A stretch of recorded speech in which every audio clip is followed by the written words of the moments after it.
Bonjour et bienvenue à cette conférence de lancement de l'Escalator. Elle se passe sur Teams. Je tiens à remercier Microsoft de nous offrir cette possibilité. Et je dois vous informer que vous devez poser vos questions sur le chat. Donc tout au long de la présentation, vous aurez la possibilité de poser vos questions sur la zone chat. Donc je suis personnellement très heureux de vous accueillir pour vous annoncer le lancement de l'Escalator. Je suis avec Véronique Beaumont, qui est l'administratrice déléguée de l'Escalator, et je vais vous dire pourquoi je l'ai créé, avec qui, quel est son objet, quel est son fonctionnement et comment y entrer. Pourquoi donc cette initiative? Tout simplement parce qu'il me paraît anormal de rester sans rien faire face à la situation des banlieues, des cités ou des zones prioritaires. Quel que soit le nom que l'on donne à ces quartiers, il y a un défaut considérable d'intégration, d'inégalité d'accès dans beaucoup de domaines, que ce soit l'éducation, les carrières, l'emploi. On est bien au-delà de l'inégalité d'accès, on est dans l'injustice sociale. Et je n'ai pas, bien sûr, la prétention de corriger à moi tout seul, ou même épaulé par de formidables entreprises partenaires, toutes les inégalités d'un coup de baguette magique. Je veux juste apporter une pierre à l'édifice à cette société française à laquelle j'appartiens et à qui je dois tant et qui m'a tant donné. S'il y a un domaine qui fait rêver aujourd'hui dans le secteur de l'entreprise, c'est bien celui des startups. Connaissant un peu l'entreprise, les entrepreneurs, les startups, je me suis dit qu'il y avait quelque chose à faire à la conjonction, au carrefour des trois. Les startups aujourd'hui sont très généralement créées par des gens qui se ressemblent, ils ont fait généralement les mêmes études, ce sont le plus souvent des hommes et issus de milieux favorisés. On va vous prouver qu'il y a d'autres façons de faire. Mais ce qui compte le plus dans la start-up, ce sont les idées. C'est une féroce envie d'entreprendre, de réussir, un engagement sans faille des fondateurs et le soutien d'un écosystème qui apporte les moyens financiers, techniques et les relations sans lesquelles rien ne serait possible. Si je suis convaincu qu'il n'y a pas de frontière aux idées et que le périphérique ne peut pas et ne doit pas en constituer une, je sais aussi que l'accès aux relations et aux moyens est réservé à des privilégiés.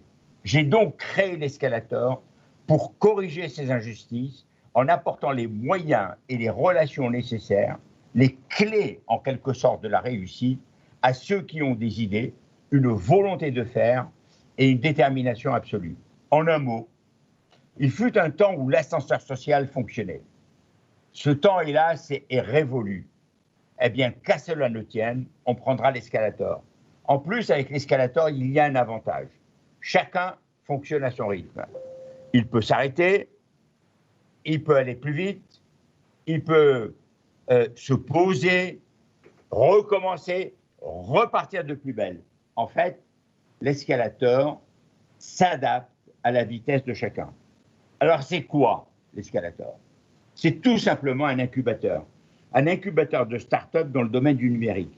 Il est réservé uniquement à ceux qui ont des idées, du courage, les qualités d'entreprendre et qui n'ont ni contact ni moyens financiers. L'escalateur accueille les candidats sélectionnés et va leur apporter toute l'infrastructure qui leur sera nécessaire. Les locaux, les bureaux, les ordinateurs, les serveurs, le cloud, le Wi-Fi, bref, tout ce qui est nécessaire pour fonctionner. Une structure légère, certes, mais de soutien logistique, d'encadrement et d'aide, des soutiens de formation, on verra comment, de mentoring, de coaching, des conférences inspirantes et les contacts dont ils peuvent avoir besoin avec les grandes entreprises pour signer des contrats ou avec les fonds pour lever justement l'argent dont ils ont besoin. Comment ça marche? Les entrepreneurs désireux de réussir vont déposer leur candidature sur le site de l'Escalator, www.l'escalator.com.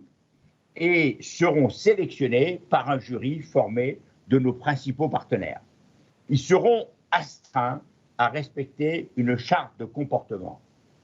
Soyons clairs, l'escalator n'est pas une entreprise de charité. Ceux qui en bénéficient doivent savoir se montrer dignes et aussi exigeants que sera leur vie d'entrepreneur. Au bout de quelques mois, selon les évolutions, il sera alors possible d'apporter un soutien financier en plus de tous les autres soutiens avec des fonds d'amorçage. Il s'agit donc d'un contrat donnant-donnant et il ne peut être question, comme je l'ai dit, ni de mendicité ni de charité. Il faut que les bénéficiaires se sentent libres, engagés. C'est leur droit, leur mérite et c'est l'obligation de l'escalator de les soutenir. C'est ça un contrat. Alors un mot sur l'équipe. Elle est toute petite. Tout simplement parce qu'il n'y a pas besoin de beaucoup de monde. Il y a des gens très très bien. Elle est pilotée par Véronique Beaumont, ici présente, qui est l'administratrice déléguée et qui m'apporte un soutien personnel et amical. Elle a dirigé Digitas, c'est donc pas une personne qui démarre dans la vie. Elle a dirigé Sapiens en France et elle a décidé de s'engager dans cette belle aventure. J'en remercie très vivement. Nathalie Lezerovitch, qui est quelqu'un que je connais depuis très longtemps et qui a fait la preuve de son talent, elle a la responsabilité des partenariats et de la communication. Elle veillera après le lancement à ce que les conférences les plus inspirantes puissent se dérouler au sein de l'escalator et assurer son développement avec des nouveaux partenaires. Laura Dufour va s'occuper de toute la logistique et veiller à ce que chacun soit bien reçu, bien accueilli et qu'il ait accès à tous les moyens pour bien fonctionner avec tous les outils nécessaires. Kevin Cohen apportera un soutien au bon déroulement des plannings de chacun. Et donc, il les aidera, il veillera à ce que tout se déroule bien. Et chaque fois qu'il y aura un problème, avec Véronique, il essaiera d'apporter la solution. Et je tiens à apporter aussi un mot de remerciement à Michel Allemand, qui m'a aidé dans toute la période de gestation. Mais l'équipe de l'escalator est beaucoup plus vaste, beaucoup plus riche, puisqu'elle se démultiplie avec les collaborateurs de tous nos partenaires qui apporteront un soutien professionnel et qui vont accompagner les startups et pour certains vont les mentorer. Je suis personnellement extrêmement fier de l'accueil qui a été réservé à cette idée par toutes les entreprises que j'ai sollicitées. Ce fut pour la plupart un oui enthousiaste et spontané.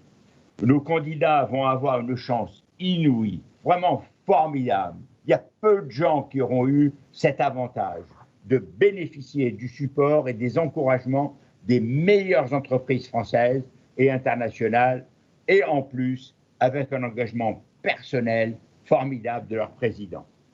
Quand je vois ces réactions spontanées, je pense que la France a beaucoup de chance d'avoir de telles entreprises et des patrons avec un tel cœur.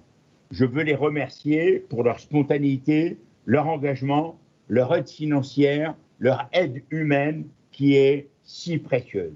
Je vais les citer toutes parce que ces entreprises méritent d'être citées. Total, L'Oréal, Prodware, Orange, LVMH, la famille JC-Decaux, Publicis Group, Microsoft, le groupe des écoles EFAP, Google, BNP Paribas, Laurent Dassault, McDonald's, la région Île-de-France, la French Tech avec le secrétaire d'État au numérique et beaucoup qui attendent dans la salle d'attente de nous rejoindre.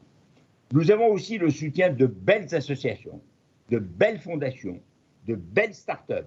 Bernard Diomède, que tout le monde connaît, dont je dirai un mot tout à l'heure, et son académie, Christian Carambeu, Cyril Benzaken, la Fondation Mosaïque, la Fondation Positive Planète, la Fondation Les Déterminés, l'association EMA, les startups Afrolab, Colori, Meet My Mama, NKTU, Smile, l'ascenseur, Iris Capital, Marcel, l'agence et Weborama. D'autres sont sur le point de nous rejoindre et je suis heureux que la liste s'arrête là, autrement on passerait le temps à les citer toutes. Nous avons réuni les moyens et les talents pour réussir. les candidats peuvent commencer à affluer, ils peuvent commencer à déposer leur dossier et Véronique va vous expliquer comment déposer sa candidature, comment ça fonctionne et va vous faire un petit tour de l'escalator. Véronique. Merci monsieur, bonjour à tous. Donc, je vais revenir effectivement rapidement sur quelques éléments qui ont été donnés par monsieur Lévy. Donc vous l'avez compris, l'escalator finalement c'est une plateforme qui va accompagner dans leur projet toutes ces personnes qui ont des idées et une grande motivation pour entreprendre. Et on va faire cet accompagnement, on va le baser sur un réseau unique de partenaires. Donc concrètement, qu'est-ce que va apporter l'escalator ? L'escalator va apporter un hébergement avec tous les services d'un incubateur classique. Et on va revenir tout de suite sur déjà les locaux. Et puis un soutien complet et dans la durée, je pense que c'est ce qui est très important, pour tous les porteurs de projets. Alors les locaux, vous allez découvrir quelques photos de l'immeuble. Donc l'immeuble se situe à Levallois. Il abrite déjà des sociétés leaders dans le digital comme Weborama, ce qui créera un environnement très stimulant. Et au sein de cet immeuble, l'escalator a 1000 m², avec 700 m² de bureaux et 200 m², un peu plus de 200 m² d'espace détente, de salles de réunion, etc. Donc on va vite aller voir en images ces locaux qui, je tiens à le préciser, ne sont pas encore tout à fait habillés et décorés. Donc ne vous étonnez pas du côté encore un peu austère des murs, nous y travaillons largement.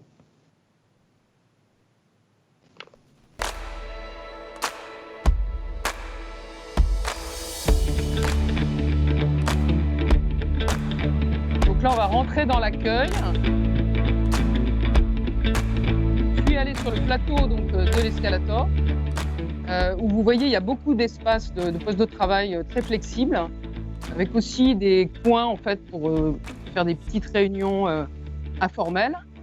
Les espaces de bureaux en open space, un espace détente, une très grande salle de réunion où on va faire tous les pitchs, toutes les formations, toutes les conférences.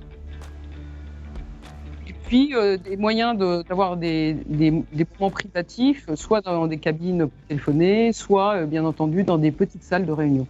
Donc un environnement assez moderne et assez finalement dynamique qu'on va porter en tant qu'incubateur. Alors bien entendu, les services, c'est surtout que l'on va apporter, ce sont surtout les programmes d'accompagnement. Et le premier programme, c'est le programme d'incubation de 12 mois, qui est finalement le programme majeur de l'escalator. Au cours de ce programme, en fait, on va valider avec les porteurs de projets qui auront déjà créé leur entreprise tous les aspects financiers de leur projet et en particulier leur business model. Mais on va aussi travailler avec eux sur la stratégie marketing, la stratégie commerciale, tout le go-to-market, afin finalement de les accompagner jusqu'à la mise sur le marché d'un premier service ou produit. Et pour faire ça, on va bien entendu, au-delà des locaux, avoir un certain nombre de briques à notre accompagnement. Le premier, ça va être l'accompagnement personnalisé par un mentor. Ce mentor qui sera issu de nos entreprises partenaires et qui va réellement suivre chaque entrepreneur. La mise en relation avec très nombreux experts, on l'a vu, ce réseau incroyable de partenaires qu'on a va nous donner cette puissance d'accès aux experts. Des conférences thématiques et, M. Lévy en parlait, l'accès à des fonds d'investissement également au moment et en cas de besoin. Et donc, on fera un suivi très régulier. Je pense que c'est une des caractéristiques qu'on veut donner à l'escalator, c'est vraiment ce côté coaching de proximité. L'autre programme, c'est un programme finalement qu'on a pensé dans un deuxième temps en se disant, mais finalement, on va avoir des candidats qui vont avoir une très belle idée, mais peut-être pas assez maturés. Et ça serait dommage, finalement, de ne pas les aider à passer ce stade de la maturation. Donc finalement, c'est un premier cycle qui va permettre de travailler avec ces candidats depuis leur idée pour l'amener à la maturation d'un projet. Donc on va vérifier la viabilité de leur idée, on va les former et les accompagner sur un certain nombre, on va dire, de basiques de l'entrepreneuriat pour aussi vérifier leur motivation et leur envie d'aller plus loin sur ce projet. Et à l'issue de ces 3 mois, on espère que ces candidats vont pouvoir rejoindre le programme d'incubation. Et même si ce n'est pas le cas, on pense qu'on leur aura amené un accompagnement qui finalement leur permettra d'avancer dans leur parcours. Alors, les dates. Alors, le calendrier de lancement, l'appel à candidature démarre donc aujourd'hui, puisque en fait, on a mis en ligne le site de l'Escalator hier soir. Donc, vous devriez pouvoir y avoir accès. Et on va ouvrir les candidatures jusqu'à fin janvier. Donc, pendant 2 mois, l'ensemble des porteurs de projets pourront déposer leur candidature et on va voir tout de suite après comment ça se passe. Donc, les candidatures vont être évaluées au fil de l'eau, mais on va faire in fine une présélection et les candidats seront informés de cette présélection début février. Et suite à ça, on va faire un jury avec nos partenaires qui va, sur cette présélection, déterminer qui seront finalement les porteurs de projets sélectionnés pour la première promotion qui va démarrer en mars 2021. Donc là, vous avez les grandes étapes.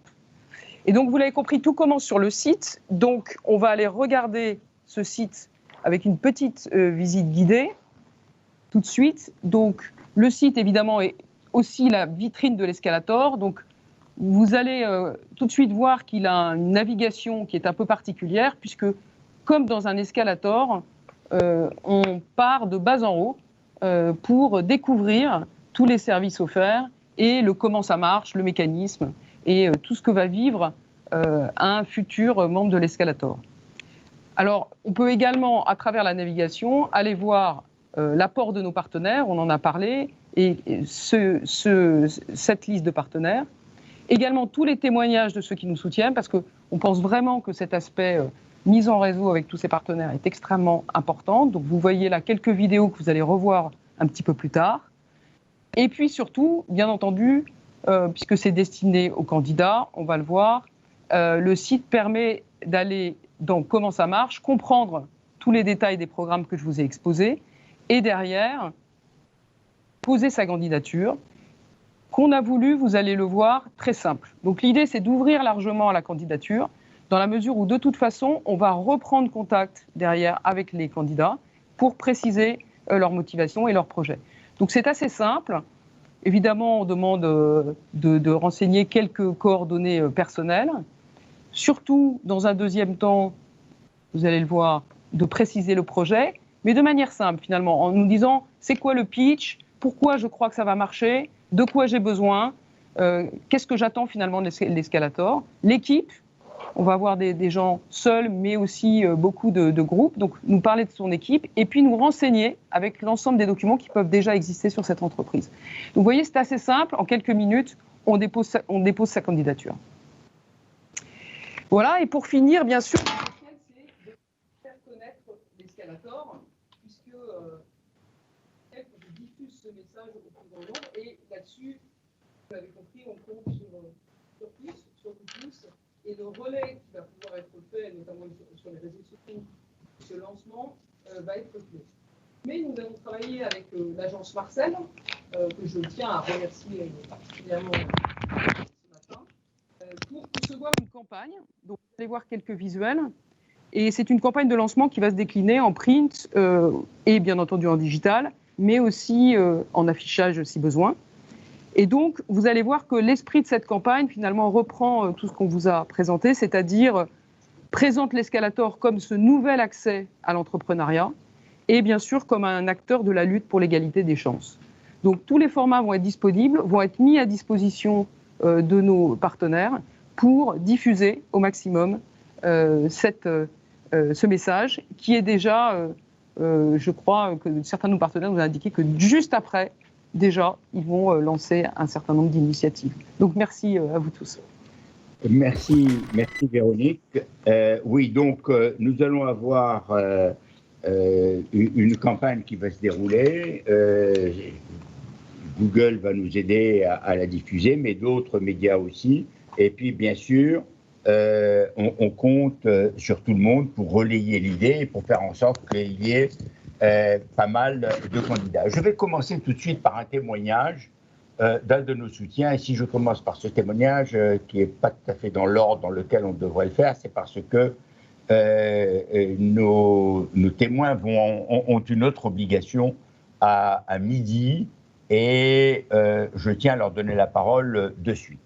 Vous avez tous rêvé de ce qu'était cette époque assez formidable de 98 où nous avons vu une équipe de France extraordinaire gagner la Coupe du Monde. Et nous avons avec nous aujourd'hui deux champions, Bernard Diomède, qui est champion de 98, mais qui aussi a créé une académie, l'Académie Diomède, et qui a accepté de le soutenir. Bernard, avant de parler du soutien, est-ce que vous pouvez dire deux mots de votre académie et comment ça fonctionne?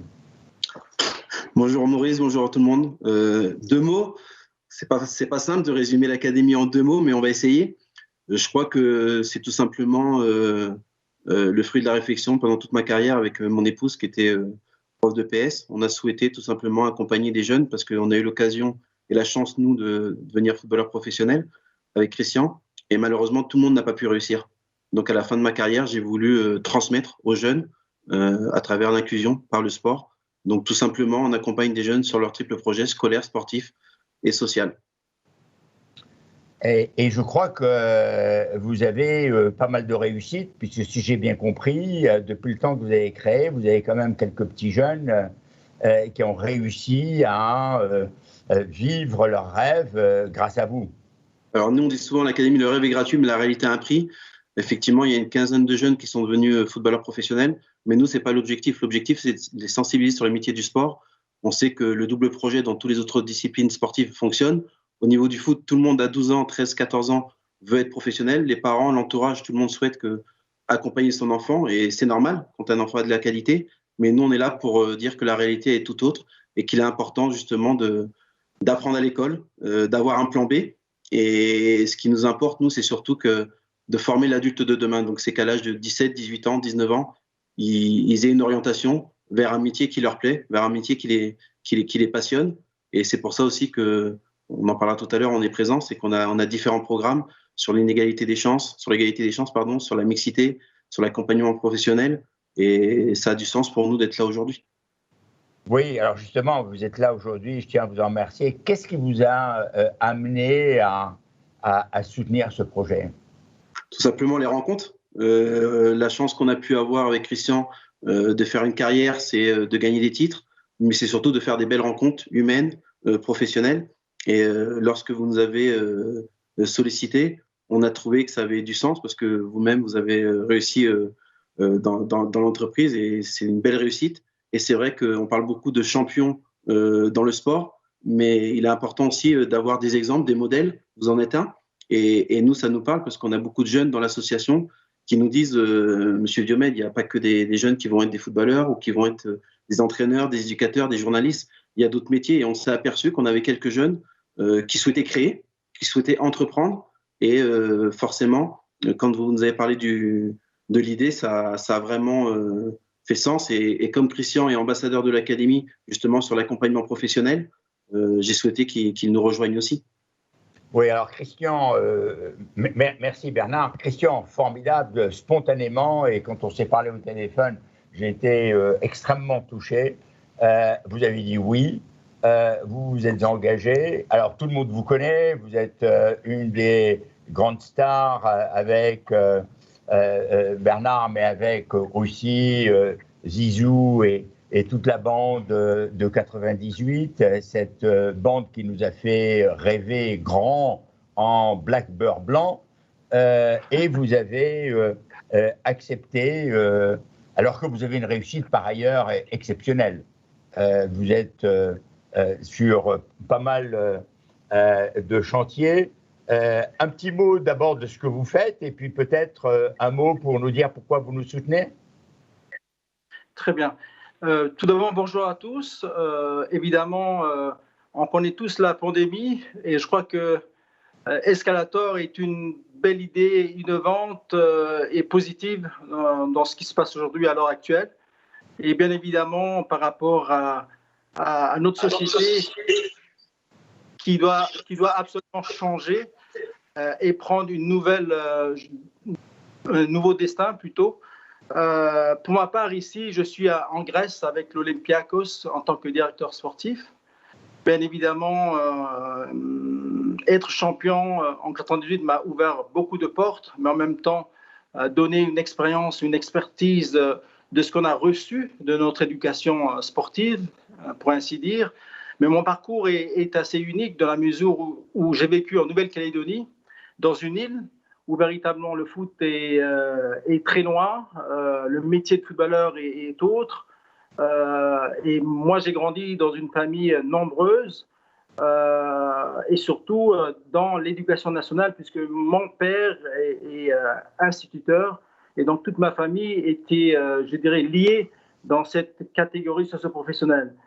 Bien évidemment, ce qui s'est arrivé en Nouvelle-Calédonie avec, je dirais, les violences et un contexte politique difficile, j'ai dû émigrer ou plutôt partir pour aller suivre un cursus football et plus, je dirais, l'école, puisque Nantes, le FC Nantes me donnait justement cette opportunité d'être non seulement à l'école, mais aussi dans sa formation de football.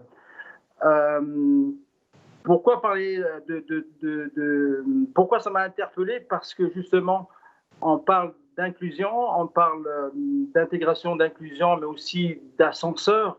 Mais je crois que vous nous offrez ici une plateforme qui conditionne, je dirais, une réussite, à savoir qu'il y a le relationnel, mais en même temps, les outils propices et opportuns pour chacun pour réussir, puisque c'est très, très, très bien structuré. Et ma foi, encore une fois, le relationnel qu'il y a derrière pour rendre mature, mais en même temps faire apprendre à tout un chacun comment réussir. Et je crois que ce que j'ai appris dans le monde du sport, c'est de bien travailler, c'est d'observer évidemment, mais surtout continuer à travailler et dans la persévérance et du banc vers l'excellence. Et ça, c'est mon coach qui est mon mentor, qui m'a éduqué, qui m'a donné cette soif de réussite et pour changer aussi ma vie. Et je crois que en rejoignant l'Académie Bernard Diomède, j'ai vu dans ses valeurs ce qui m'est aussi propre et que je continue à transmettre, que ce soit à mes enfants, mais aussi à ceux que je rencontre tous les jours. Et c'est pourquoi, pour moi, d'accompagner Escalator est aussi un engagement social que via votre plateforme avec justement ces jeunes. Merci beaucoup. Merci Bernard, merci Christian. Je sais que vous avez une obligation, Christian, mais je compte sur tous les deux et sur tout le monde d'ailleurs, vous allez le voir tout à l'heure, pour que vous veniez à l'Escalator voir nos startups, les encourager, leur faire des conférences, leur expliquer ce que c'est et de réussir et à quel prix il faut payer pour réussir. Merci encore. J'ai demandé à tous nos partenaires de faire une petite vidéo que vous allez trouver sur notre site. Je rappelle le site, l'escalator.com. Et voilà un petit clip d'1 minute qui résume l'ensemble de ces vidéos.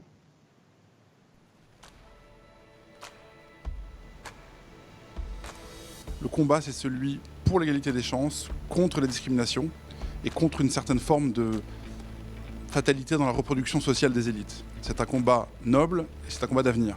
La diversité est vitale à la créativité. Elle est encore plus dans le digital. En soutenant des profils de start-upers plus divers, on crée des équipes et des points de vue plus complémentaires avec, à l'arrivée, des projets plus riches et plus innovants. L'engagement sans réserve de Prodware dans le projet que Maurice porte nous est apparu immédiatement comme une évidence. Nous pensons en effet que l'entreprise a un rôle majeur à jouer dans l'intégration de tous dans la société, et notamment des plus jeunes et des plus fragiles. Quand je regarde le groupe, il y a eu 3 présidents en presque 100 ans d'existence, Marcel Bloston-Blanchet, Maurice Lévy, Arthur Sadoun, et ils ont une grande filiation, un point commun, qui est l'esprit pionnier. Donc l'égalité des chances devant l'aventure entrepreneuriale, une fois encore, ça résonne très très bien avec notre groupe. La lutte pour un numérique vecteur d'inclusion est une priorité de longue date dans notre groupe, autant qu'un engagement personnel. C'est pourquoi nous nous sommes mobilisés aux côtés de ce projet novateur, à la fois en tant qu'entreprise digitale, mais aussi comme acteur important de l'écosystème des startups. Nous avons déjà une initiative avec nos managers, nous avons lancé un appel à candidature pour être avec ces nouveaux entrepreneurs et les aider à développer leurs projets. Donc du coaching, de la formation aussi, bien sûr, on a une compétence sur le digital, mais je pense qu'on peut apporter beaucoup aussi simplement sur le leadership. Qu'est-ce que ça veut dire que d'organiser des équipes, les motiver avec une initiative stratégique qui doit se déployer ensuite avec des actions. Ils ont besoin d'être épaulés, conduits, dirigés, aidés dans leurs projets, dans leur vocation, dans leurs rêves. Et c'est là qu'Escalator intervient. Car là où le futur entrepreneur digital de l'Escalator est soit un de nos équipiers, soit un de nos clients. Nous leur disons à toutes et à tous, venez comme vous êtes, candidatez à l'Escalator, venez avec vos idées, venez avec votre volonté de réussir. Et l'Escalator sera à vos côtés pour vous faire grandir. Non seulement nous sommes heureux d'être associés à cet incubateur, mais nous suivrons de très près ces jeunes bénéficiaires avec nos équipes et nos propres dispositifs d'incubation. Nous sommes fiers d'être aux côtés de l'Escalator, fiers d'être aux côtés des jeunes. Si nous pouvons contribuer via cette initiative de l'Escalator à la réaliser, en vous donnant des conseils, encore une fois, n'hésitez pas à rencontrer les salariés de nos groupes, j'espère qu'ils seront nombreux, je suis sûr, à venir vous aider. Et c'est comme ça que, ensemble, vous deviendrez des entrepreneurs. En tout cas, voilà l'idée pour laquelle nous sommes engagés. Je trouve cette idée très belle.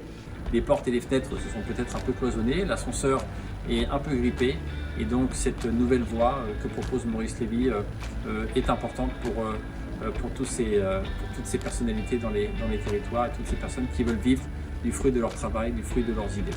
Nous voulons aussi plus de mixité tout court, nous voulons des femmes entrepreneurs et pour tout cela, nous souhaitons longue vie à l'Escalator qui aidera un certain nombre de franciliens à gravir les marches de l'entrepreneuriat. Alors je souhaite beaucoup de réussite à l'Escalator et j'ai hâte de découvrir en 2021 la première promotion d'entrepreneuses et d'entrepreneurs sélectionnés au travail. Bien. Vous voyez, ils se sont engagés, ils ont participé et je ne peux que les remercier très vivement. Je vais vous passer les vidéos des présidents qui se sont manifestés les premiers, qui ont dit oui tout de suite. Et je vais commencer par Patrick Pouyanné, le président de Total, qui instantanément, dès que je lui ai dit « voilà ce qu'est mon idée », m'a dit « je suis là ». Bonjour.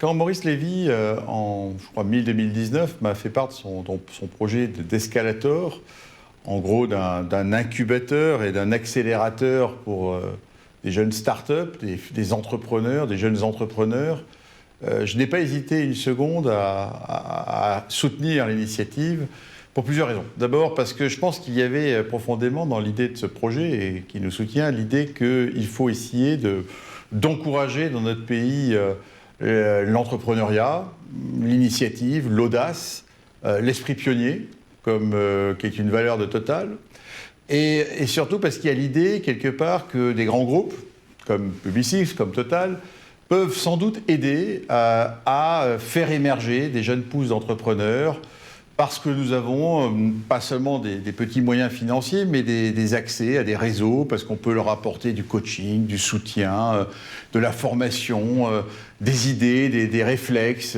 toute chose qu'un jeune entrepreneur peut se poser des questions. Et puis parce que je pense qu'il y avait aussi dans ce projet quelque chose qui me tient à cœur, qui est l'idée quelque part de lutter contre l'inégalité des chances d'accès à l'entrepreneuriat. Si je pense qu'aujourd'hui, on n'a peut-être pas assez d'entrepreneurs dans ce pays, c'est un peu parce que tous les jeunes ont peut-être des idées, ont peut-être des envies, mais se demandent bien comment ils vont gravir la montagne. Ils n'ont pas les réseaux, pas les relations. Donc je pense que c'est ça, le cœur de ce projet, d'où le mot d'escalator, que je trouve très symbolique, d'aider vous, les jeunes, à escalader des sommets, atteindre peut-être vos rêves. Et je crois que c'est pour ça que, je suis même sûr, que c'est pour ça que j'ai décidé d'engager Total, parce que ça correspond aussi à un axe fort de l'engagement citoyen de Total, celui qui consiste à essayer de lutter, d'aider à apporter à notre niveau des petites pierres à ce challenge qu'a la société française qui est d'aider les jeunes à accéder au monde du travail, au monde professionnel. On a des initiatives de notre côté, comme l'Industrie qu'on va ouvrir à Stein très prochainement, qui vise à donner accès à des jeunes à des nouveaux jobs dans le monde de l'industrie. Peut-être que certains d'entre eux voudront, après cette expérience chez nous, qui va leur donner un bagage professionnel, aller vers l'entrepreneuriat. Il y aura peut-être des ponts. Là aussi, c'est une autre pierre à l'édifice. Je pense qu'il est vraiment important que les grands groupes comme les nôtres contribuent à cette solidarité. C'est une autre des valeurs de groupe Total, la solidarité, à ces genres d'initiatives. Donc voilà un peu pourquoi nous sommes là, pourquoi je vous encourage d'ailleurs à atteindre, à venir, à pousser la porte de l'escalator, voire même à grimper, monter sur l'escalator, je dirais, et grimper. Ayez foi en vous, vous avez des idées, vous avez une envie, si nous pouvons contribuer via cette initiative de l'escalator à la réaliser, en vous donnant des conseils, encore une fois, n'hésitez pas à rencontrer les salariés de nos groupes, j'espère qu'ils seront nombreux, je suis sûr, à venir vous aider. Et c'est comme ça que, ensemble, vous deviendrez des entrepreneurs. En tout cas, voilà l'idée pour laquelle nous sommes engagés. Je trouve cette idée très belle. Et je remercie d'ailleurs les équipes de l'escalator pour l'enthousiasme qu'elles ont mis à porter ce projet entre mi-19, un an après, malgré le Covid. Le projet est là et j'en suis ravi. Voilà. Merci Patrick. Et puis maintenant, je vais vous présenter la vidéo de Jean-Paul Agon, président de L'Oréal, première entreprise de son secteur à l'échelle mondiale et qui a un grand cœur, comme vous le savez. Bonjour à toutes et à tous. Nous sommes extrêmement heureux et fiers d'être associés à la création de l'Escalator. Si je n'ai pas hésité une seconde lorsque Maurice m'a parlé de cet incubateur d'excellence, c'est parce que c'est une nouvelle opportunité de renforcer l'écosystème des startups digitales françaises. Chez L'Oréal, nous avons soutenu toutes les grandes initiatives dans ce domaine, non seulement parce que nous avons fait du digital et de la beauty tech une priorité absolue, mais aussi parce que c'est le rôle d'entreprises comme la nôtre de favoriser la compétitivité numérique française. Si cette initiative a autant de sens pour nous, c'est parce qu'elle va encore plus loin. Dans les années 90, le numérique était un peu l'Eldorado d'autodidactes géniaux. Aujourd'hui, la donne a changé. Les 4/5 des start-upers sont des jeunes très diplômés, issus des mêmes milieux, des mêmes écoles. C'est pourquoi nous soutenons à 200% ce dispositif qui met le pied à l'étrier à ceux qui ne viennent pas de ces circuits d'excellence bien balisés. La diversité est vitale à la créativité. Elle est encore plus dans le digital. En soutenant des profils de start-upers plus divers, on crée des équipes et des points de vue plus complémentaires avec, à l'arrivée, des projets plus riches et plus innovants. En France, nous avons une chance inouïe. Nous avons tous les talents. Il faut maintenant redonner les mêmes chances à tous ces talents. Et nous devons faire front commun.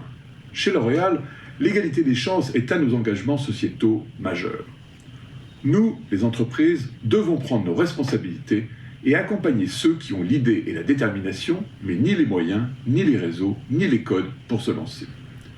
Plus nous serons nombreux à soutenir cette initiative, plus nous permettrons à des jeunes pousses d'éclore. C'est une formidable opportunité de développer un écosystème numérique plus inclusif. Et c'est encore plus crucial dans le contexte actuel qui va mécaniquement creuser les écarts et accentuer les inégalités d'accès. Soutenir un projet comme l'Escalator aujourd'hui, c'est presque une initiative militante, tant l'accès au marché du travail est accidenté pour les jeunes d'aujourd'hui. Il s'agit aussi bien sûr d'éviter d'avoir une génération Covid. C'est pour tout cela que nous sommes totalement mobilisés à vos côtés. Formidable. Formidable. Je suis personnellement tellement ému de voir à quel point ces chefs d'entreprise nous soutiennent. Je vais vous présenter la vidéo d'Alain Conrard. Et là, je suis très heureux parce que Prodware est quasiment une start-up. Elle a commencé il y a quelques années.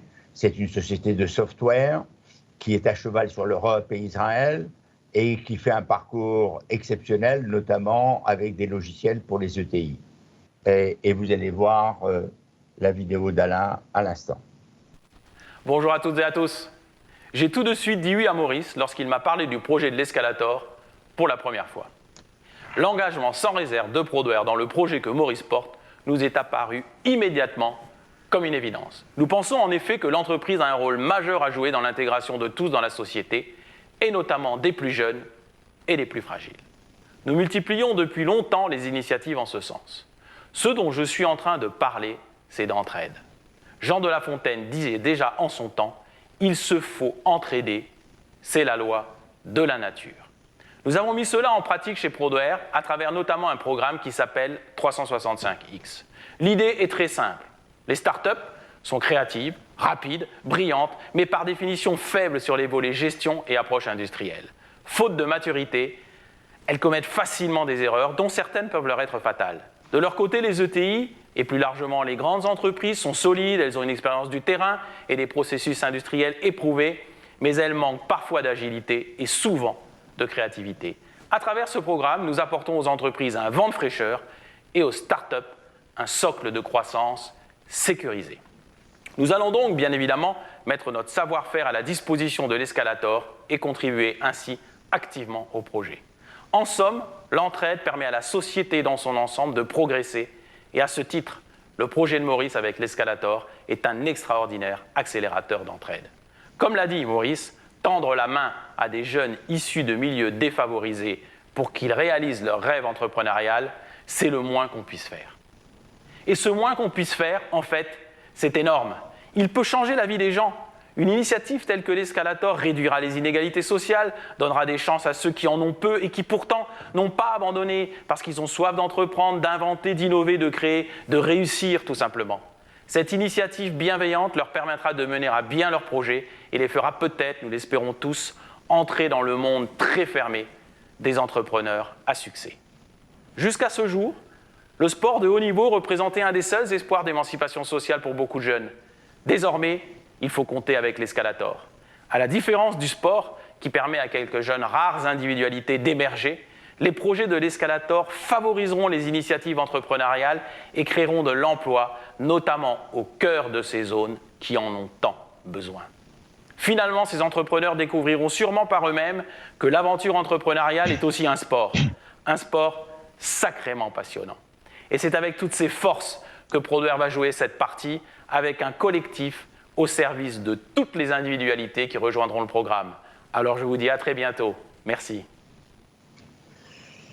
Merci Alain. Comme vous voyez, hein, ces discours viennent du fond du cœur. Vous avez maintenant Carlo Purasanta, qui est le patron de Microsoft en France.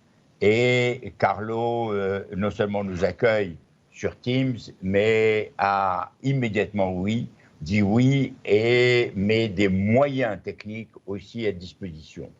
Carlo. Bonjour à toutes et à tous, je suis Carlo Purasanta, président de Microsoft France. Ravi d'être avec vous pour le lancement de l'Escalator, même si à distance par cette vidéo. C'est un projet qui nous tient vraiment à cœur. Nous avons adoré l'initiative dès que Maurice nous en a parlé il y a quelques mois. Chez Microsoft, vous savez, nous sommes passionnés par la création d'opportunités pour les personnes et pour l'entrepreneuriat. Donc nous avons pas mal d'initiatives pour accompagner les jeunes. Nous avons des formations pour les jeunes avec les High School, la Cloud School. Nous avons l'initiative avec les iFactory, donc aider les startups digitales qui se passionnent à l'intelligence artificielle. Ça, c'est ce que nous faisons à Station F. Et nous avons un programme très beau aussi qui s'appelle Share AI, c'est-à-dire aider les organisations non-profit à utiliser la technologie pour avoir plus d'impact. Mais une initiative sur l'entrepreneuriat pour des jeunes qui se lancent, on ne l'avait pas. Et c'est pour ça que nous avons adhéré à ce projet vraiment tout de suite et avec beaucoup d'enthousiasme. Comment nous allons participer? Nous allons être là en fait de façon hebdomadaire. Nous allons faire du parrainage. Nous avons déjà une initiative avec nos managers. Nous avons lancé un appel à candidature pour être avec ces nouveaux entrepreneurs et les aider à développer leurs projets. Donc du coaching, de la formation aussi. Bien sûr, on a une compétence sur le digital, mais je pense qu'on peut apporter beaucoup aussi simplement sur le leadership. Qu'est-ce que ça veut dire que d'organiser des équipes, les motiver avec une initiative stratégique qui doit se déployer ensuite avec des actions. Cette initiative est très belle aussi parce que nous sommes dans une année 2020 assez particulière. 2021, on sait que on va avoir un peu de crise économique. C'est pas si simple de sortir la France de ce moment un peu difficile. Ce qui veut dire que la capacité d'entreprendre a toujours été importante, bien sûr. Ça va être encore plus important en 2021. Et donc, le fait d'accompagner des jeunes qui veulent se lancer, pour les encourager, les accompagner, c'est absolument fondamental. Donc, je suis ravi, avec toute l'équipe Microsoft, d'être à côté de vous, toutes et tous, pour aider ces nouveaux entrepreneurs. Et j'espère aussi bientôt de pouvoir être là physiquement pour les accompagner. Et j'espère fêter la naissance et la croissance de beaucoup de nouvelles entreprises. Merci, à très bientôt. Mais on espère tous cela, et effectivement, on espère bien très vite trouver le moyen de fêter, de célébrer non seulement l'ouverture officielle de l'Escalator avec les premiers incubés, mais également les premiers succès. Il y a pas mal de vidéos qui sont sur le site. Tous nos partenaires ont accepté de les faire. Je ne peux pas les montrer toutes, et donc je suis désolé de m'arrêter au niveau de cette diffusion. Maintenant, si vous voulez bien, je vais avoir un entretien avec Saïd Amouche. Saïd est avec d'autres partenaires qui sont présents et qui nous aident. Saïd, je le connais depuis quelques années, il est formidable, c'est un personnage un peu hors du commun, il a créé sa propre boîte et puis il a fait de l'intérim, et puis partant de là, il s'est dit qu'il peut aller plus loin et qu'il devrait aider les gens, et c'est la création de la Fondation Mosaïque. Saïd, 2 mots sur la Fondation, où est-ce que vous en êtes depuis que ce premier Vivatech auquel vous avez participé? Ah, on ne vous entend pas. Ce beau Vivatech sur lequel on a eu la chance d'être invité grâce à vous. Merci, et ça a donné un petit coup de propulsion dans la visibilité de nos travaux. Alors, quelques mots sur la Fondation. La Fondation Mosaïque continue à se développer. Très concrètement, aujourd'hui, on en est à un stade très intéressant puisque c'est une fondation actionnaire d'une entreprise à mission. Et l'objectif, en fait, c'est de pouvoir en fait œuvrer. Depuis quelques années, on travaille sur la mise en avant de ces talents. Et le but du jeu, c'est de faire reculer les préjugés, permettre d'ouvrir ces talents sur des opportunités professionnelles, parce qu'on pense que chacun et chacune doit avoir sa place dans des organisations au regard des compétences dont il dispose. Donc voilà, depuis un certain nombre d'années, nous travaillons sur ces leviers-là. On a quantifié, c'est grosso modo aujourd'hui plus de 50 000 bénéficiaires depuis la création de nos démarches, et donc c'est assez riche, et puis on ne manque pas d'idées pour l'avenir. Bah, c'est pas mal du tout, donc vous allez pouvoir nous aider à sourcer des talents et à sourcer des startups. Saïd, est-ce que, compte tenu de ce succès et que vous avez tellement de choses à faire, puisque 50 000, c'est pas rien. Est-ce que vous pouvez nous dire pourquoi vous avez accepté, et ce dont je me réjouis bien sûr, de nous soutenir? En fait, nous, on va vraiment s'engager sur la partie sourcing, sur la partie contribution d'apport d'idées. Clairement, la fondation et l'écosystème de l'ascenseur est à votre disposition pour pouvoir justement apporter des idées complémentaires et enrichir.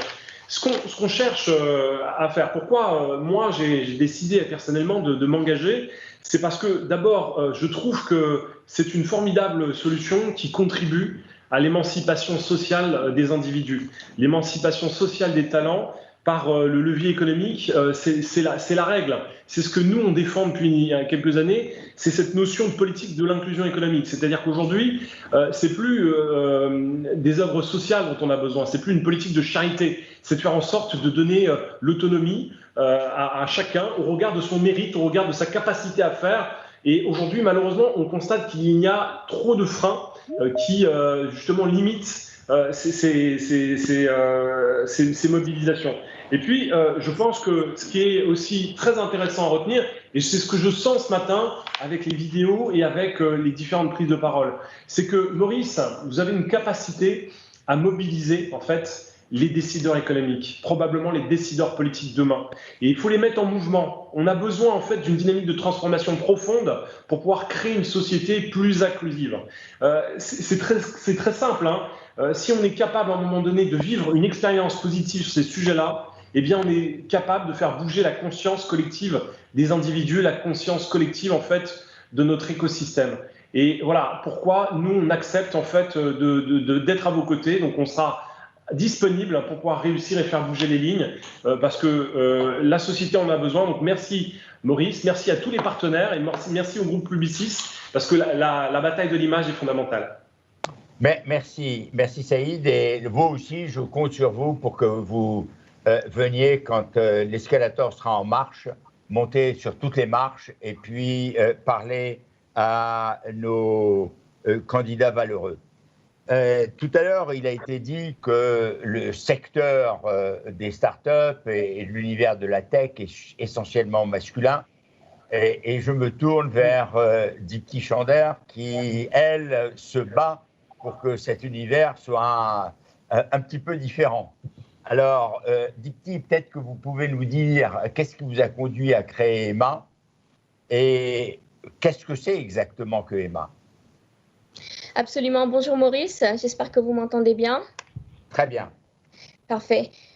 Bonjour donc à tous et à toutes. Donc, je suis la présidente de l'association Emma. Donc, c'est une association qui travaille sur la promotion de la diversité dans la tech. Donc, on existe depuis 2013. Emma est finalement née d'un constat qu'il y a, comme Maurice l'évoquait à l'instant, très peu de femmes dans la tech. Et moi, je voulais vraiment porter ce projet à l'échelle mondiale. Donc, on a déployé Emma un peu partout dans le monde, puisqu'aujourd'hui, on compte plus de 16 antennes Emma en France et en Europe, avec une équipe de 500 développeurs et développeuses, très importants, qui quotidiennement sur le terrain opèrent pour changer les mentalités afin de rendre l'informatique, donc là je parle vraiment des métiers très techniques comme le big data, le cloud, l'intelligence artificielle, on en parlait à l'instant à travers les différentes vidéos qui ont été présentées. Pour nous, il est essentiel qu'il y ait plus de femmes, comme vous le disiez à l'instant Maurice, mais aussi surtout plus de diversité, puisque c'est la thématique d'aujourd'hui. Malheureusement, la tech, oui, souffre de manque de femmes, mais aussi de profils issus de milieux différents, du territoire surtout, de cultures différentes, et il est important que ces outils informatiques qui sont en train d'être créés par nous, donc les développeurs et les développeuses, puisque je rappelle, je suis aussi une développeuse de par ma formation, il est important que en fait la tech soit représentative de notre société actuelle, et c'est tout le combat de Emma. Et pendant cette période du Covid qui étant très disparitaire, je devrais dire, puisque tout le monde n'a pas les mêmes opportunités. Alors, nous avons mis justement en place différentes initiatives pour continuer à former les enfants, mais surtout les adultes, à pouvoir continuer à se former et profiter de ces nouvelles technologies qui doivent être un avantage pour réduire les inégalités dans la tech. Merci Dipti. Vous avez évoqué le fait que les startups ne sont pas toujours menées par des femmes, pas toujours de la diversité. Eh bien, écoutez, on va parler de Afrolab. Afrolab, vous allez voir que effectivement, ça vient directement de la diversité. C'est mené par des femmes, donc on a tout juste à tout point de vue. Laetitia Fall et Laurent Safou, est-ce que vous pouvez nous dire un mot de ce qu'est Afrolab? Alors, l'Afrolab, c'est d'abord un espace qui a été créé à l'issue d'un constat qui est suivant, c'est-à-dire que quel que soit le domaine professionnel duquel venaient les candidats, que ce soit la finance, la communication ou le monde du livre ou peu importe, ont rencontré les mêmes difficultés, les mêmes discriminations quand il était question de porter des projets personnels ou même professionnels, ce qui souvent nous contraignait à avancer seuls, c'est-à-dire donc sans ressources, sans réseau, et surtout avec une perte de temps incommensurable. Donc l'Afrolab s'est imposé finalement comme un lieu d'échange, mais aussi un lieu où on pouvait à la fois se sentir légitime à intégrer finalement ce monde de l'entrepreneuriat dont on n'avait pas forcément les codes, où finalement on avait envie en fait de proposer de nouvelles idées, et aussi avec une attention toute particulière sur le besoin de conforter les candidats, donc via l'accélérateur que l'on a lancé maintenant il y a un an, en prenant donc justement en compte toutes ces difficultés et en confortant aussi la génération de demain, je pense, de nos entrepreneurs et entrepreneuses. Quelles difficultés vous avez vous-même rencontrées, si vous en avez rencontré certaines? Alors, dans mon cas, ayant évolué principalement dans le monde de l'édition, mes projets se concentraient surtout sur le besoin de participer à une littérature plus représentative de la diversité, que ce soit sur la question du handicap, que ce soit sur la diversité ethnique, que ce soit sur des différents modèles de famille ou même de classe sociale. Et ce discours-là, face à mes interlocuteurs, ne passait pas parce qu'il y avait le stylet de prise de risque qui effrayait. Pour eux, proposer par exemple un livre pour enfants avec une petite fille noire et sa famille, etc. C'était prendre un risque de s'adresser qu'à un public de niche, c'était peut-être se fermer des portes, c'était finalement tenter d'autres choses auxquelles le secteur n'était pas habitué. Donc, ce que j'ai fait par la suite, c'est faire finalement tourner vers du financement participatif, où justement, il y a eu une réelle demande. On a eu de la presse avant même que le livre soit sorti. Et aujourd'hui, ce qui a commencé finalement comme un livre indépendant hors des circuits traditionnels est devenu un best-seller dans le monde de la littérature jeunesse au bout d'1 an et demi. Donc là encore, il y a vraiment, je pense, un besoin finalement de montrer l'importance de ce dialogue. C'est-à-dire que là où on va rentrer parfois dans des salles où nos interlocuteurs vont avoir des présomptions sur l'histoire que l'on a racontée et sur les idées aussi que l'on veut présenter, rappeler que la diversité, c'est aussi vraiment apporter un miroir de la société, que ce soit les gens que l'on voit dans le métro ou dans la rue ou ailleurs en général. On est bien d'accord, c'est un miroir et on compte sur ce miroir. Pourquoi vous nous soutenez? Alors, en fait, nous, on a créé cet accélérateur maintenant il y a 1 an. On a rencontré plein de jeunes qui ont plein d'idées et on les a accompagnés. Moi, je viens du monde de la start-up, du digital, où j'ai accumulé pas mal d'expérience. On a vu en fait aussi également nos limites et qu'on doit en fait tout simplement s'appuyer en fait de personnalités qu'on a pu voir en fait aujourd'hui lors de ce live-là, pour proposer en fait notamment les moyens financiers, les réseaux, etc. C'est qu'aujourd'hui, nous, on les accompagne sur la confiance en leur disant, voilà, vous pouvez, voilà, vous nous rencontrez, nous, on a réussi d'une certaine manière. On vous aide en fait globalement à vous expliquer par où on est passé, par notre trajectoire, etc. Par contre, on va vous mettre ensuite en réseau avec des personnes qui peuvent vous permettre d'aller plus loin, de scaler grâce à des moyens financiers, des locaux, etc. Donc, les difficultés qu'on a eues, c'est tout simplement, on a des super startups aujourd'hui qui doivent aller qui ont besoin d'un tremplin, tout simplement. Et en fait, travailler avec Escalator, c'est leur permettre de pouvoir leur apporter en fait ce tremplin pour leur permettre de pouvoir se positionner et réussir, tout simplement. Ben, vous allez pouvoir nous aider aussi à sourcer. Et puis, nous allons maintenant donner la parole à une petite start-up que j'aime bien. Peut-être parce que je suis un gourmand et que j'aime les cuisines du monde entier. Mais Meet My Mama, en plus, j'aime bien le nom. Normalement, on aurait dû avoir Lubna Ksibi et puis Donia Aswad, mais Youssef s'est imposé. Il a viré Donia, il a envoyé faire une course ou aller à un rendez-vous auquel il aurait dû se rendre de manière à être parmi nous. Je suis très content de vous voir tous les deux et je suis très content de ce que vous faites. Dites-nous un mot de ce que fait Meet My Mama. Oui, alors Donia n'a pas été virée, je vous rassure. Non, je sais. Alors, on a créé en effet Meet My Mama à 3 avec Donia et Youssef. Pourquoi ? Parce qu'on est convaincus d'une chose, comme vous, c'est que l'entrepreneuriat permet vraiment l'empowerment des personnes. Et en fait, on a grandi auprès de ce que nous, on appelle des mamas. Ce sont des femmes issues des 4 coins du monde, parfois immigrées, réfugiées, expatriées, parfois issues de quartiers, mais avec toutes une passion commune pour la cuisine, un talent incroyable, des recettes qui se transmettent de génération en génération. Et quand on a rencontré ces femmes, on s'est dit, c'est pas possible qu'elles rencontrent autant de freins pour se lancer. Et ces freins-là, c'est des freins qui sont communs aux jeunes que vous allez accompagner à travers l'Escalator. Ça peut être le manque de confiance en soi, le manque de réseau, le manque de moyens pour se lancer, le fait d'être une femme dans le domaine de la restauration ou de l'entrepreneuriat.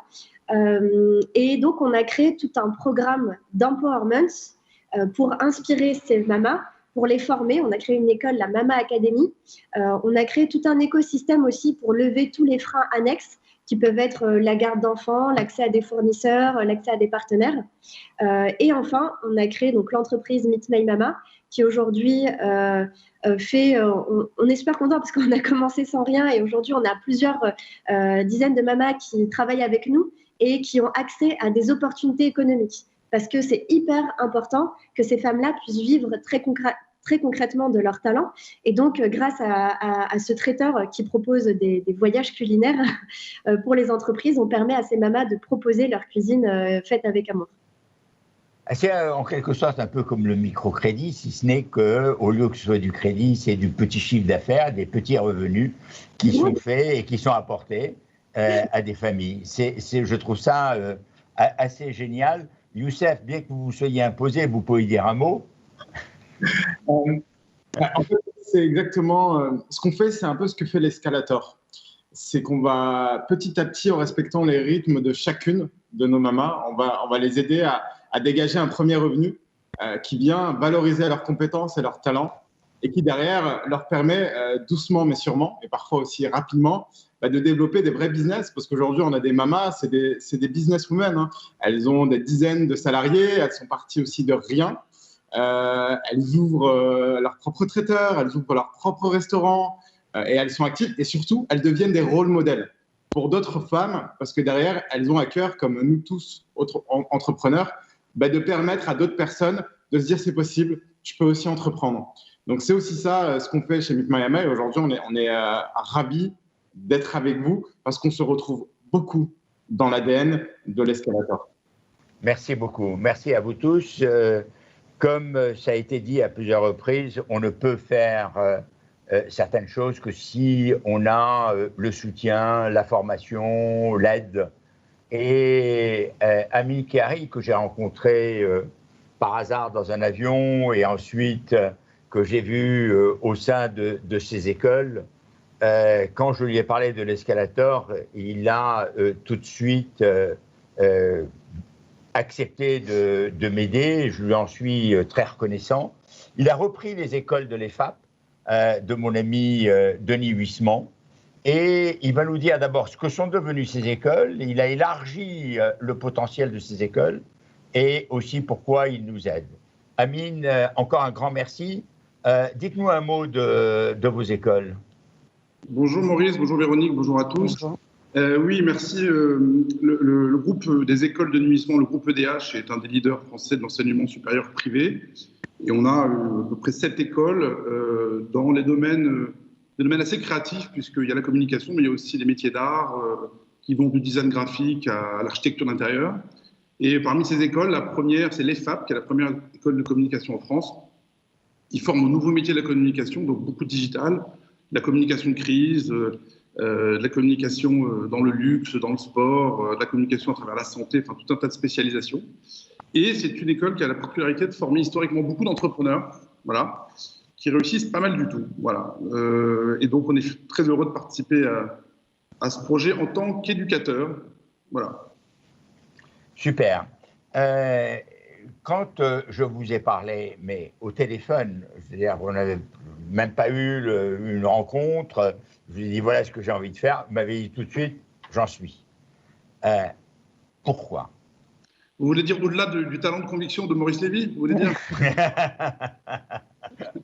Alors, c'est une boutade, mais c'est assez sérieux quand même. Non, je vais vous dire, c'est à la fois un constat, je dirais, objectif de ma position professionnelle, et en même temps, je dois bien vous dire que ça m'a touché personnellement. Sur le plan professionnel, moi j'ai un mirador là où je suis, puisqu'on forme 8000 étudiants, qu'on a 30 000 anciens.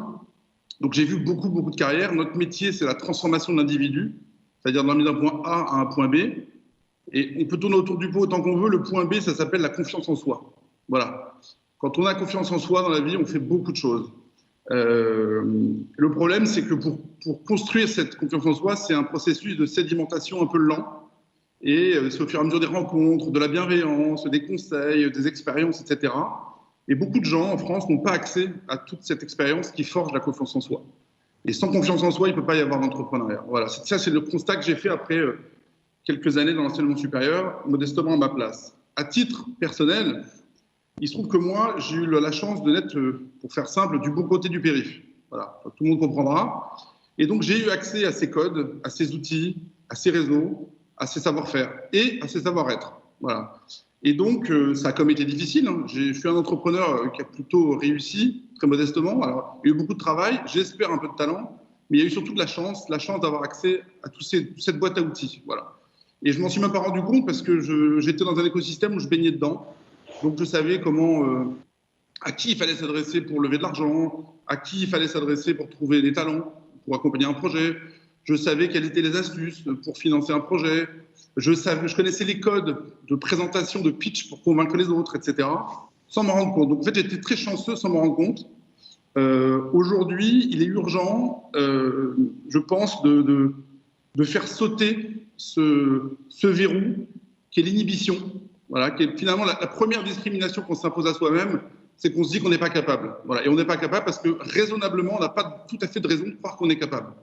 Ou alors, il faut des gens d'extraordinaires talents. Je veux dire, tout le monde n'est pas Christian Corbeau ou Bernard Diomède, si vous voulez. Donc, tout le monde n'est pas doué déjà à la base pour avoir une chance de réussir. Et même quand on a de la chance, après, il faut beaucoup de travail. Il y a des gens qui se disent, c'est pas pour moi, tout simplement. Voilà. Donc, déverrouiller cet obstacle-là, qui est se dire, j'y ai accès, puisqu'en fait, il y a une structure, l'escalator, qui me donne accès et surtout qui, par l'exemplarité, me montre que c'est possible. Je pense que c'est un moteur très puissant. Voilà ce qui m'a séduit dans votre projet. Merci du fond du cœur. On est en France et c'est très important d'avoir les institutions de notre côté. Quand j'ai parlé à la présidente de la région Île-de-France, elle n'a pas hésité une seconde à nous soutenir. Et je vais vous montrer maintenant une petite vidéo de Valérie Pécresse.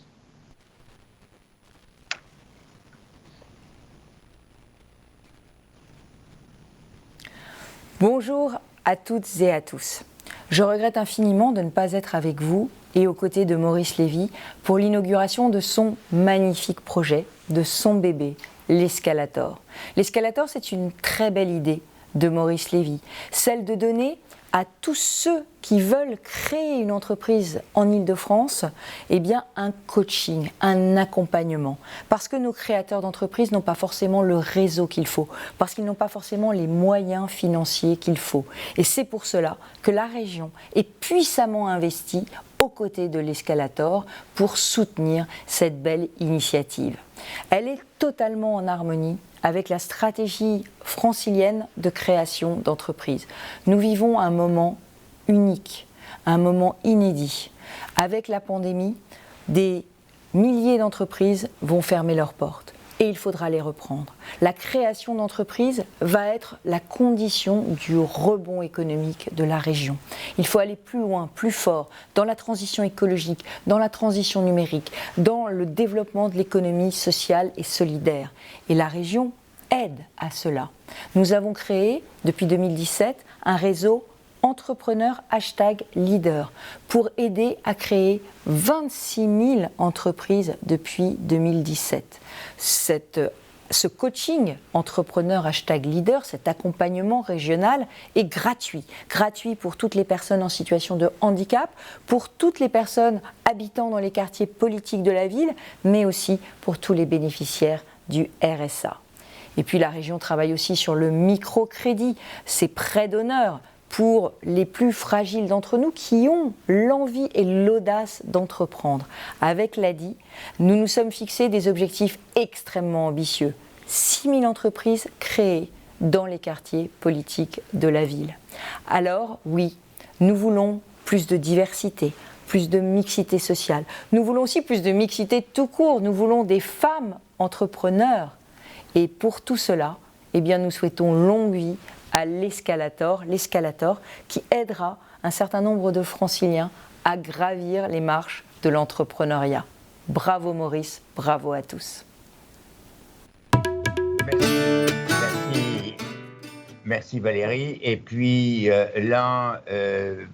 juste avant de conclure, je vous l'ai dit, nous sommes en France, il est important que les institutions s'engagent. Et vous avez un message de Cédric O, le secrétaire d'État au numérique. Bonjour à toutes et à tous et un bonjour particulier évidemment à Maurice Lévy aujourd'hui. C'est un jour un peu particulier puisque c'est le lancement de l'Escalator. C'est une occasion pour moi de vous parler un peu de tech et de ce que je fais ou ce que j'essaye de faire à côté de Maurice depuis plusieurs années. Avec Maurice Lévy, avec le président de la République, depuis plusieurs années, nous sommes en train d'essayer de structurer l'écosystème technologique français. Maurice, avec d'autres, a lancé Vivatech. Vivatech a énormément compté dans le paysage de la technologie mondiale et a contribué à inscrire la French Tech dans le paysage technologique mondial. C'était important pour la France d'avoir un événement de premier plan qui rassemble les grands groupes, qui rassemble les startups, qui rassemble les entrepreneurs, tous ceux qui s'intéressent à la tech, et de faire en sorte qu'on ait cet événement en France pour faire rayonner la French Tech et tous ceux qui veulent s'investir dans la tech en France.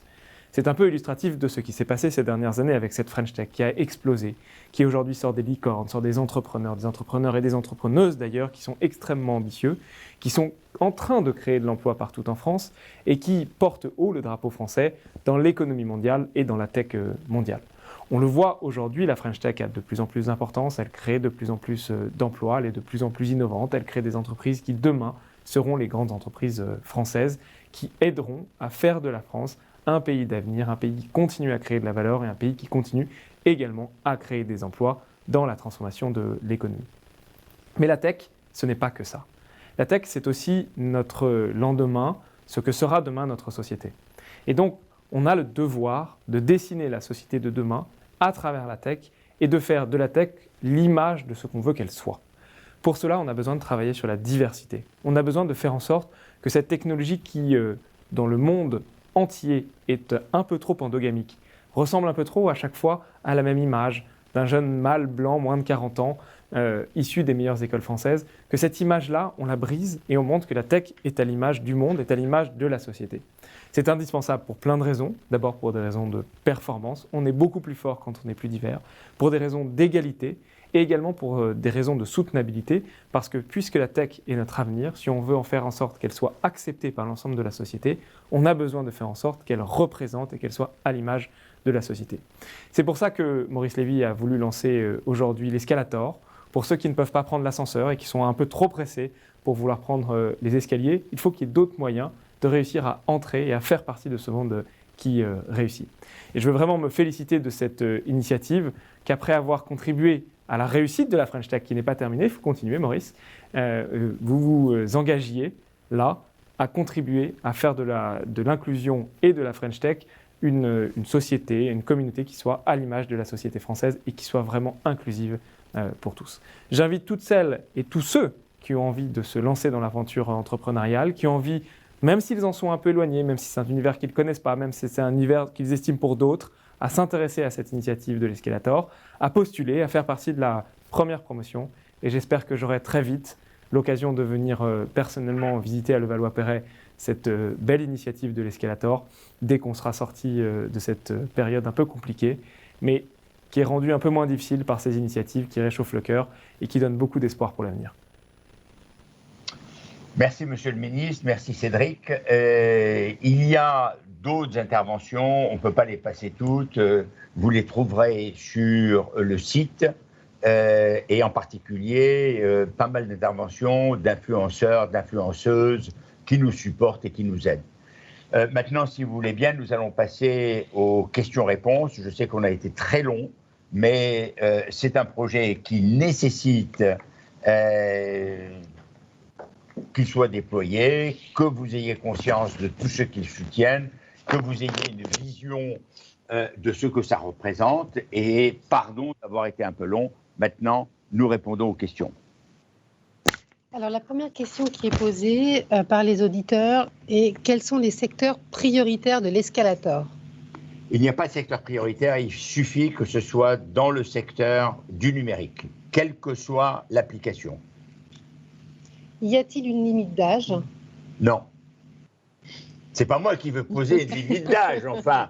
Écoutez, pour ceux qui ne le savent pas, mais qui seront contents de l'apprendre, j'ai 78 ans, donc il est temps que je crée ma start-up. Et je viens de la créer. Sans aucune transition, est-ce qu'il y a des critères pour des personnes vulnérables ?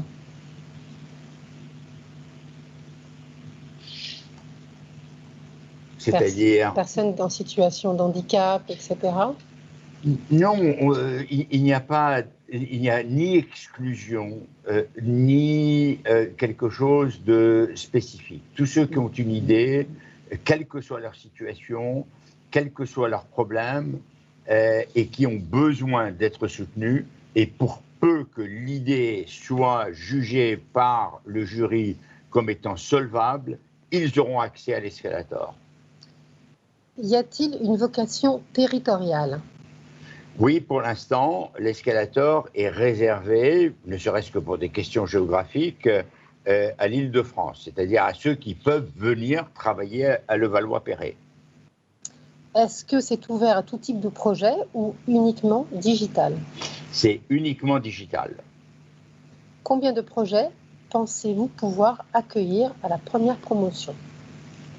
Ça sera entre 15 et 20 projets, ça va dépendre de la structure des équipes. On peut accueillir entre 60 et 70 personnes lors de la première promotion. Donc, si vous avez des équipes de 4, ça fait 15, 15 à 17. Si vous avez des équipes de 3, mais comme ce sera une moyenne, ce sera probablement entre 15 et 20 équipes. Quelle est l'implication de l'État dans le projet ? C'est une question qui est revenue souvent. L'État, il a une très forte implication, il nous regarde faire, il nous soutient de manière bienveillante, mais nous n'avons rien demandé à l'État. Donc l'État n'intervient pas. L'État nous soutient et nous n'avons pas demandé ni d'argent, ni de moyens à l'État. Maintenant, si l'État a envie de nous donner des subventions pour qu'on puisse fonctionner, bien sûr, on sera content de les accueillir. Mais c'est une initiative privée menée par des hommes et des femmes privés et avec le soutien d'individus et le soutien de la région Île-de-France. Est-ce que l'escalator va prendre un engagement de parité dans ses promotions ? L'escalator fera tout pour, et si vous avez remarqué aujourd'hui, vous avez vu qu'il y a une forte présence féminine, et que la diversité est bien sûr au cœur du projet, et bien entendu, si on peut avoir de la parité, on aura la parité, mais on aura en tous les cas une tendance à encourager les projets proposés par les femmes. Une autre question, comment est-ce que l'escalator va aider les porteurs de projets sur les enjeux d'impact environnementaux ? Bien, comme les autres, sans plus, à la condition, d'abord il faut que ces projets aient une dimension numérique. S'ils n'ont pas de dimension numérique, nous ne pourrons pas les soutenir. Il faut être très clair, c'est un incubateur de start-up dans le numérique. Alors si bien sûr il y a des projets à impact, ils seront soutenus comme les autres et nous nous rapprocherons des institutions qui les soutiennent, qui apportent des moyens supplémentaires de façon à ce que ces projets à impact soient encore mieux soutenus.